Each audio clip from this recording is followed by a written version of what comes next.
यहाँ पे उपस्थित जितने भी माताओं एवं बहनों हैं सभी को आज 14 अप्रैल 1891 को बाबा साहब का जन्म हुआ था।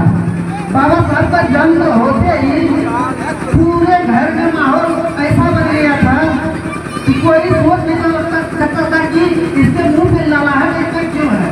बाबा साहब दो भाई थे, दोनों जो है पढ़ने में ठीक ठाक था, लेकिन बाबा साहब की ज्यादा रुचि पढ़ाई पर रहते हुए बाबा साहब के बड़े भाई ने यह सोचा कि क्यों ना अम्बेडकर को ही पढ़ाया जाए।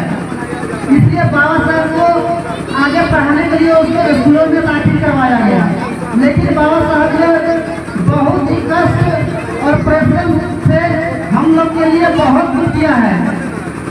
कोई नेता लीडर का नाम नहीं लेंगे, लेकिन हम इतना बोलना चाहेंगे कि बाबा साहब ने कहा था कि संविधान सभा में हम रहे या ना रहे, संविधान रहेगा, क्योंकि हमने संविधान को इतना कड़ा नहीं बनाया है कि किसी का जीवन मुश्किल हो जाए, और इतना लचीला भी नहीं बनाया है कि कोई इससे मजाक और खिलवाड़ कर सके। इसलिए मैं कहता हूँ कि बाबा साहब डॉक्टर भीमराव अम्बेडकर इस देश में जन्म लेते या ना लेते, फिर भी हमारी माँ हमें जन्म देती, लेकिन हमारी जिंदगी पशुओं से बदतर होती। इसलिए मैं कहता हूँ कि मेरे बाबा साहब डॉक्टर भीमराव अम्बेडकर हमारे माता पिता से भी महान है। इसी साथ अपना वाली को विराम करता भारत